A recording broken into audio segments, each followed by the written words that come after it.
Okay, so now that we know roughly what the frequency spectrum is and why we might want to manipulate it, let's look at the available tools that we have to EQ.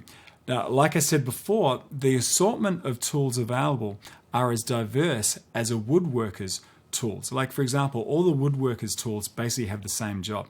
That is to carve away at the wood, but you use different tools for different tasks, right? That makes sense? So let's go ahead and introduce each of these tools and then go through them one by one in depth. Okay, so before we get started, obviously you need to be listening to all of these examples, either some headphones or preferably through some studio monitors. If you're trying to hear these EQ changes on laptop speakers, you may not be able to hear a lot of these changes specifically down the bottom end. Okay, so I brought up what I thought would be the most basic EQ we've ever seen. If you ever started out in a band and you had your own little PA, this is probably a model of what you had with the most basic EQ you can get pretty much, which is bass and treble shelving EQ. Now when the knobs are straight up the middle, there's no changes. When you turn the knobs to the right, then that's a boost of, in this case, bass, or back to no boost of bass, then cutting of bass. And if we were to click, I'll just command click that to get back to the top. And then the treble, again, you could boost that and reduce that. Now what we're going to do is play a song here, and you'll be able to see those changes happen over here on the graphic. And we'll learn one of the first lessons of EQ is that when you boost up, everybody knows that if you boost up all the channels, you'll get distortion, right? Well, also if you start boosting up a lot of EQ, you'll push that in distortion. Have a look at these meters up here when we start playing the song. Okay, here we go, start it out. Okay, so bass, look where the bass is right now. Let's boost that up. Since the day your heart was open. Okay, so that's living right up here, and we're starting a clip. The greater love was leading your that takes all that bass out. And the peace we same thing with treble. Look up here. Was already there inside of us. And we're getting a lot of distortion, and that's getting very brittle up the top. And then of course we can take a lot of that treble away. Now, I'm sure you didn't buy this masterclass in EQ to learn about a couple of shelving EQs, but I just wanted to get people up to speed who have never used EQ before. That's the most basic EQ you can pretty much find. Okay, so now let's graduate from the most basic channel EQ to something that you might see on a more sophisticated either hardware console, or in this case, this is in Reason on their mixer. They have a really nice EQ on this mixer. So let's go through this particular EQ, and if we just follow the color coding here, we're looking at our lows, low mids, and our high mids, and then our high frequencies here. Now, let's first look at let's first turn the EQ on, and then you can see actually what's going on across here. Let's boost the low end here and let's see what happens.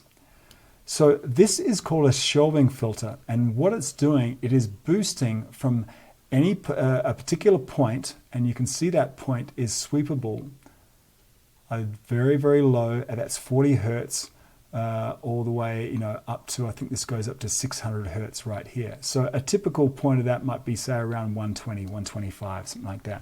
So what that means is that around this point right here, and I think, yeah, you can drag this right here on the screen as well, and you can actually do the boost and the cut and where that point is. See what's going on with these knobs over here? It's quite handy because you can do it in a graphical way here.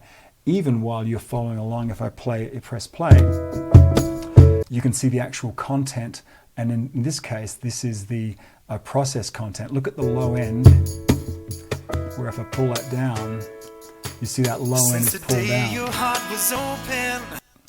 Okay, so back to shelving EQs. What they do is take a point, and from that point, it boosts everything on down. Just think of that as a shelf. You'd be able to put books up there on the shelf. It's pretty kind of lame example, but it's a good way to remember that. And we can do the exact same thing. Let me just zero these guys out. And we can do the same thing up the top end, we can boost around a certain frequency, very highs, or all the way down to 1.5 kilohertz right there. So again, you could place some books up there. That's a shelf. It takes from that point all the way up, or in the case of the low end, it does it from all the way down the bottom. Let me just reset all of this. So that is the low shelf and the high shelf, and basically you're boosting that or cutting that or boosting that or cutting that. In terms of the mid-range, here's what we can do. If we boost up in the mid-range, you can see that it's boosting in exactly the mid-range right there, and it's centered around this frequency right here, which is 632, which is right on the money there. And you can sweep that up and down into your high mids or your low mids. And then there's a third control, typically on a sweepable, a bell EQ, and that is Q, or quality factor, or the bandwidth. A number of different ways you can express that. But you can have that very narrow or very wide. The higher the number, the narrower that boost or that cut is. And then of course you can do the very same thing, I'll zero that out, to the high mids. We can boost that, slide it around, and adjust the Q right there. Okay, we're now over in Pro Tools, and I brought up their most basic EQ. Well, it's not the most basic EQ, they have a one band as well. But this is kind of the go-to EQ that you find in Pro Tools unless you've spent a lot of money purchasing third-party EQ plugins. And it's almost like we've just tilted the EQ that we saw in Reason on its side here. We have our low and our highs. They're both shelving. Remember, you could put your books up on the shelf there in either boosting or cutting. And I'll just reset that with option clicking. And then we'll do the same thing with the top end. It's a shelving EQ, and then you can then go across into the mids here, and then you can basically do the same things we did before. Adjust the bandwidth or the Q so that you're only just basically dealing with the frequencies you have dial in right here, and you can sweep that around. Or else you can widen that up and then adjust either in boosting or cutting those particular frequencies right there. So again, you just have the Q, the boost or cut, and then where you were going to sweep around there. And in the case of the Reason EQ, we had a low shelf and high shelf, and I think there were two in between. You have three in between here. So this is called a 7-band. Why is it called a 7-band? Well, you have 1, 2, 3, 4, 5 bands here. Well, you actually have a couple of filters up here, which are still parts of EQ. Let me just zero this back out again. They're still EQ, but what they do is actually a little bit different. Let me turn the high pass filter in here, and some people call it a low roll off. It's basically what it does is it passes the highs and it slopes down and rolls off the lows. Now, how steep that low, that kind of corner is there is set up right over here, 6 dB per octave. In other words, every octave you go, it drops down 6 dB. Another octave, it'll go down another 6 dB, and so on.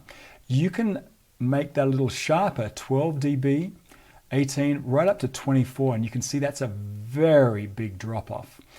And then you can scoot that around so that you're just, for example, a typical place you might put that for a male vocal is around 80 or 100 hertz, because the fundamentals of most male voices, unless you're Barry White, is around 100 hertz, and we'll look in that a little bit later on. So I'll just pop that out, and the inverse is the same over here. This is a low pass filter or a high roll off, you could say that. We can adjust how steep that curve is, and then where you're going to actually start lopping off those high frequencies. Now, notice that EQs can be built in to a mixer channel or a guitar amp and so on, or they can be standalone units that can be inserted into a signal chain. Let's look at the different ways of routing any EQ. Okay, I'm over in Pro Tools, and if you're not particularly familiar with Pro Tools, don't really worry about it. All I'm really going to show you here is how you can route EQs across channels, subgroups, and the master bus. And it would go like this. So for example, this is my lead vocal right here. What I've done is the background vocals here, and I have 6 background vocals. Instead of sending them straight out to the master, I've sent them out to bus 1 and 2, which feeds this subgroup right here. And all that means is that if I was to play this, I can ride the entire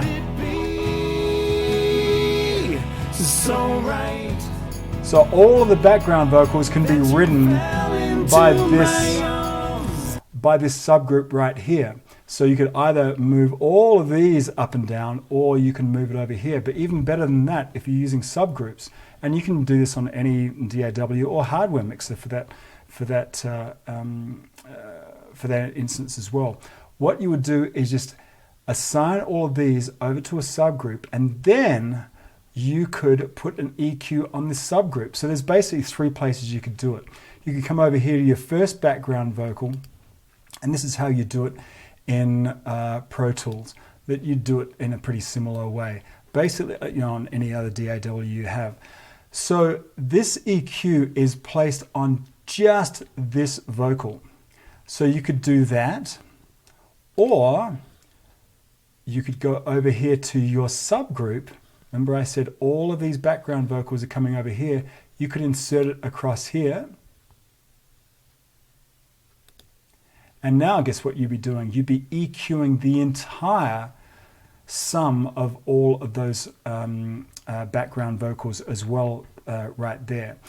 Then you could take it even further than that and then go to your master bus here and do basically the same thing. Go over across and do a 7-band EQ on that. Now, what would you be EQing? You'd be EQing everything. So this one over here, you would just be EQing this particular track. If you selected this one over here, then you'd be EQing just all of the things within that subgroup, which in that instance was background vocals. Or if you select this one over here, then you will be EQing the entire mix. Now, here's the way I tend to look at it. If you're doing a ton of EQing over here on the master, then you probably haven't done a good job in terms of mixing everything else together. You really, once you get to EQing the master bus, then it should be very, very basic tweaks. Maybe 1, 2, maybe 3 dB absolutely max. Because when you think about it, just the faders here adjust everything about EQ. If the bass track here, if you pump that up, then that's going to add a lot of low-end content over to the master.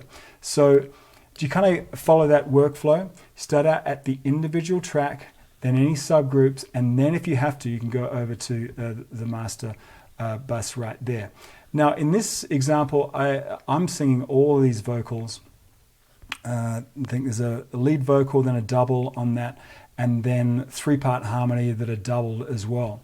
So seeing it's all me and it's all the same microphone, I would have no problems going through and either bring up a preset and tweaking that and copying that across to each of those, or else you could do this something over here in the background vocal group, because it's the same guy singing all the way through there. If you had different vocalists, then I would definitely go through there and EQ each person differently. Now there's a caveat to what I said before about them all being my vocal. My vocal will change a lot, especially in these higher registers. If there's a 3-part, maybe this is a 3rd and a 5th and an octave or something like that. Then once you get up there, you will the vocal content will be a lot different in these high background vocals than it will be in these low background vocals. And certainly if you have male and female across your background vocalists, I would definitely EQ those guys separately. But if you're in a pinch, you could take that out there and just do all of your EQing over here and your background background vocal group. Like I said, that wouldn't be my first choice, but if I had to do something pretty quickly, I would do that.